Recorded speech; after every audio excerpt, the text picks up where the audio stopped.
Hello everyone, welcome back. In this video I want to cover the Carrion FrostFire Reaper PvP build for Necromancer. This build is currently part of the metagame and is played with the Signets of Suffering trait.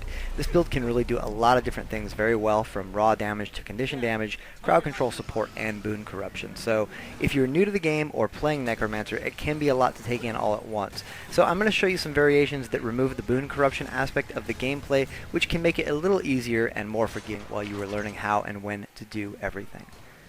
The basic gameplay of this build allows you to have a lot of chill uptime on targets and also lets the condition chill apply a dot. You're going to be building a lot of might stacks as well, and with 1200 condition damage and 900 power base from Carrion Amulet, there's a potential here for a very scary burst from Reaper's Shroud. This build holds up really good in 1 versus 1 fights as well as group fights.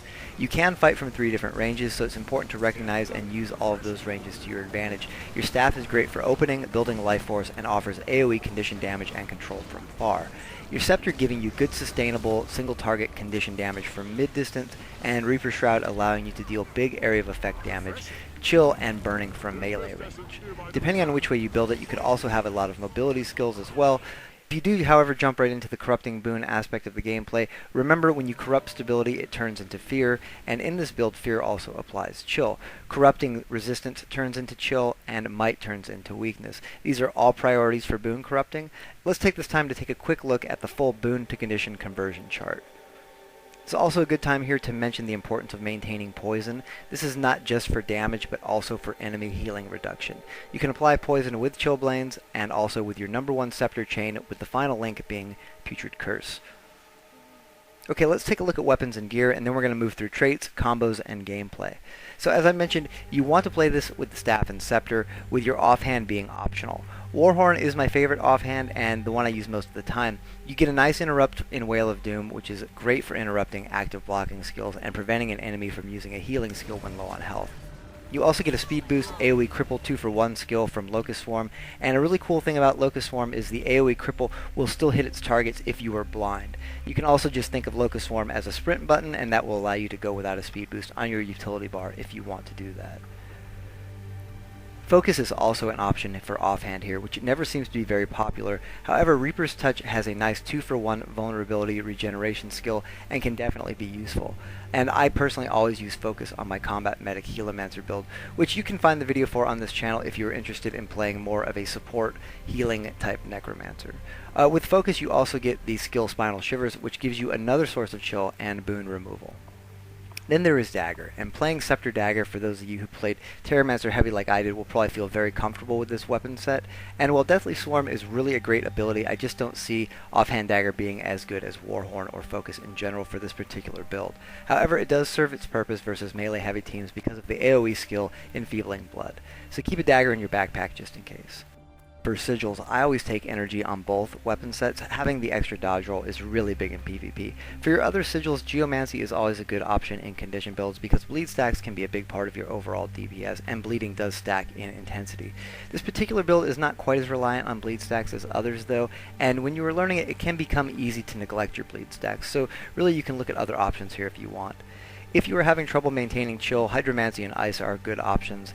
But with chill, keep in mind this condition does not stack in intensity like bleeding does, meaning you can't create more damage by applying chills on top of each other. It only stacks in duration. So as long as you can keep up chill through other traits and skills, I would say skip these and look at something like Sigil of Leeching and Bursting, or just mess around with different sigils and find what you personally like. Me, I go with Geomancy. For Amulet, you're going to go with Carrion. That way you're not focused 100% on condition damage like you would be with Rabid Amulet. The 900 power really makes Reaper's Shroud skills hit pretty hard, and you're going to be building lots of might in this build, which will turn up the damage on both condition and power-based damage. For runes, I personally like Rune of Grenth lately, as it turns your heal into an AoE chill and extends all applied chill durations. Rune of Nightmare is also a really good choice, and probably the better overall rune. I've just been using that one for so long, I'm enjoying changing it up using Rune of Grenth. Nightmare does give you a nice auto fear, and through the traits in this build, your fear will actually cause chill, and also chill causes a dot. So this is a really good option here. The rune also extends the length of your conditions, not just chill, which is awesome for Dhuumfire burns, bleeds, poison, fear, chill, weakness, etc. I also like Rune of Scavenging here, which increases your total condition damage slightly more than the other runes, but it also gives you some small heals. On to traits. I'm not going to look into the minor traits here, but if you don't know your minor traits, take some time and read them. They are just as important as your major traits, if not more important on how your build is going to work. You're going to be taking Soul Reaping, Spite, and Reaper. So let's start with Soul Reaping. Soul Marks is a great choice in any Necro build that uses Soul Reaping, so it makes it hard to consider the other options. Unyielding Blast really isn't necessary here because you are building vulnerability from the trait Bitter Chill. Speed of Shadows can be a lot of fun when playing Death Shroud, but because Reaper Shroud puts you in melee range, it just seems pointless. For your next choice, Vital Persistence is always the way to go unless you are playing a blood magic build like a Terramancer, in which case you can rely on Unholy Martyr to help you maintain Shroud. So without blood magic being part of this build, Vital Persistence really is the only choice here. For your final choice, Dhuumfire is awesome in Reaper Shroud as it makes the Life Rend trio apply burning with each hit. So it's pretty easy to get 5 or 6 stacks of burning and maintain them up on an enemy, and it also can apply burns to multiple enemies. If you end up going with little or no stun breakers on your utility bar, or you are fighting a very stun heavy team, taking Foot in the Grave is an additional stun breaker and gives you stability while entering Shroud. Just to note, the stability gain does not last long enough to complete a stomp unless you are affected by quickness, so don't take this trait just for the sole purpose of securing stomps for your team. In Spite, take Bitter Chill. This makes your Chill create vulnerability stacks. For your next choice, Chill of Death is the winner here. This is going to give you an autocast Spinal Shivers on an enemy below 50% health, even if you are not taking focus. For your last choice, Signets of Suffering is a great option for an organized match, but for those learning the build, the Boon Corrupting can be a little much at first. If that is the case, or Boon Corruption just does not interest you, it's okay, this build still works great, and Close to Death is a good option. For the Reaper trait line, Chilling Nova and Relentless Pursuit are both good. Chilling Nova causes critical hits against chilled foes to cause a chill explosion that hits other enemies. This works really well in a group fight and when taking Death Perception. Relentless Pursuit is my choice most of the time as it reduces movement and parrying conditions on ourselves by 33% and 66% while in Shroud, and it's not relying on a random crit to trigger in a build that really does not have that much crit to begin with. Next, I recommend Chilling Victory, which grants might stacks when you strike a chilled foe. This combined with the minor trait Reaper's Might from the Spite School really helps build a lot of might stacks quickly. Finally, Deathly Chill makes Chill apply a dot. The important thing to remember about Chill, and I've mentioned this earlier, is it does not stack in intensity, it only stacks in duration. So you do not want to spam out all of your Chill skills at once, but rather apply them as the current stack of Chill is about to fall off or is removed. If dot damage through Chill is not your thing, Reaper's Onslaught is a good choice, and it works very well with Dhuumfire. For utility choices, Heavy Signets does play into the talent Signets of Suffering and the Boon Corrupting aspect of this build, so feel free to load up on Signets if you like that trait. If you aren't running Signet Heavy, Plague Signet is still a great choice because it's a great way to help your allies to send conditions back to an enemy, but it's also a stun breaker, so you really get a lot of different helpful uses out of it. If you are not going to be doing the Signets of Suffering trait, loading up on stun breakers is a good way to build your utility bar as well, and the Necromancer has a lot of great stun breakers to choose from. Fleshworm is a really great ability. If you did play Warlock in World of Warcraft, it works a little bit like Demonic Circle does. It's an escape, it can be used as an early warning system when leaving a point unguarded, it's an additional source of damage, and it's a stun breaker as well. Spectral Walk is also great fun and very useful. It's a source of speed, it's a stun breaker, and it can really confuse your enemies for a few seconds when you use the tether properly. There are lots of cool tricks you can put together with the Spectral Walk Fleshworm combo, and I actually have an entire video dedicated to that called Necromancer Mobility Tricks Mastering Terror 4 on this channel if you want to take a look at that.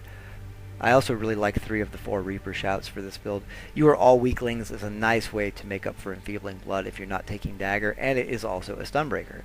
Suffer is really cool too because it's an additional source of chill on a 20-second cooldown, and Nothing Can Save You is a nice way to prep for Reaper Shroud Burst, making your attacks unblockable. Corrupt Boon is a good choice if you are not taking the Signets of Corruption trait and you want to get your feet wet with the Corrupting Boon aspect of the gameplay, but don't want to commit your entire utility bar to it, as it converts 5 enemy boons into 5 conditions. For your heal, Signet of Vampirism and Consume Conditions are equally good and both shine situationally. Consume Conditions works great if you are not taking direct damage but have conditions on you. Signet of Vampirism is a better heal while in combat. Its downside is it has a very obvious animation which makes it easier to interrupt. The thing I do like about Vampirism is it can help your allies get minor heals off of the marked target. If you go with Signets of Suffering trait, definitely go with Vampirism for your heal. For your elite, Chill to the Bone is really a lot of fun. It's an AoE chill, it applies weakness, it grants stability, it's also a 2-second AoE stun, so you really get a lot for it. But on top of that, with every enemy you freeze, you get boons applied to yourself. It's on a 90-second cooldown, which can be dropped to 81 seconds if you choose the Augury of Death trait in the Reaper line, and you may want to do that if you go with more than just one shout. Plague is also a great option here, as it is in any Necromancer build. Plague is going to be a better option if you think you're going to be fighting outnumbered fights like 1 versus 2 or 1 versus 3. That's going to allow you to stall for an incredible amount of time with Plague of Darkness. And in 2 versus 3 situations, you can really shut the enemy down while your ally drops them. Plague of Darkness is also great for helping an ally secure a stomp or pull off a res. Another crazy thing about Plague of Darkness is in the battle for Champion's Dawn, you can actually commune with the hero essence while sitting in Plague of Darkness. An important aspect of Guild Wars is the combo system, and I am actually very surprised at how many veteran players still don't acknowledge this. So with that and a lot of new players coming into the community, let's cover the basics of it here. Trust me, you're going to want to understand this and not just let random combos happen. And even though they will, knowing how to set them up and finish them can really be a huge advantage in any fight. Setting up cross-profession combos and digging into different field types and finishers is a whole nother video though, so let's just take a look at the combos you can set for yourself. With your staff, Chillblains will lay down a poison combo field. Your number 1 ability on staff is Necrotic Grasp. It's not only a great filler for building life force, but it also has a 20% chance to trigger as a projectile finisher if it passes over a combo field. When this happens over the combo field Chillblains, the effect is Necrotic Grasp applying poison. This is really not that big of a deal or anything I ever really intentionally try to set up, but it is good to know nonetheless. Your Fleshworm is also a finisher of the Blast variety. If you teleport to your Fleshworm and make it explode inside of a poison combo field like Chillblains, it will apply AoE weakness to everyone, as well as the poison application from the Fleshworm itself. Again, this is not something I try to set up. Necro combos have never been known to be spectacular, but with the addition of the Reaper trait line and Reaper Shroud, that has changed a bit. So let's take a look at the Reaper combos. In Reaper Shroud, Executioner's Scythe is a big hitter. It has a long windup, but when it connects, it stuns the enemy and also puts down an Ice Field combo that lasts for 5 seconds. If you immediately activate Soul Spiral, which is a whirl finisher, you will send chilling bolts outward towards enemies which apply chill. If you use your number 2 ability, Death Charge, which is a leap finisher, you will gain Frost Armor, which grants you a 10% damage reduction, but also makes foes that strike you become chilled. Now, if you time this just right, you can actually get both finishers off by activating Death's Charge right before Soul Spiral finishes channeling. I usually don't push for this, as I like to use Death's Charge as a gap closer or to finish off a target, but it is a cool trick and something worth knowing about. Necrotic Grasp through this field will create single target chill, or Fleshworm Teleport will create area frost armor for your allies. Putrid Mark from your staff set is also a combo finisher, but use this ability to spread conditions on yourself to an enemy group, like turning stacks of burning from an Ellie applied to you on his entire team, or sending chill back onto a group. If you get a combo out of it, that's just a bonus. Sources of chill are Chillblains, as well as Reaper's Mark, and Canceling Infusing Terror, which is called Terrify. Both of these are fear effects, and they cause chill because of the trait Shivers of the Dead.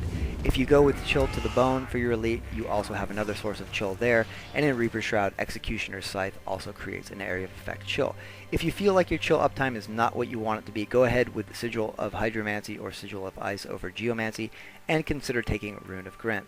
But you also get another chill from Spinal Shivers through the trait Chill of Death, and you can also apply chill through corrupting stability into fear and corrupting resistance into chill. One final thing I wanted to show here is the Reaper Shroud skill Infusing Terror grants you 3 seconds of stability, and it can be activated mid-finisher. So if you go for the finisher and let your bar build for just a second, you can activate Infusing Terror while still channeling the finisher. This is going to guarantee you a stomp unless you have stability removed or you're interrupted.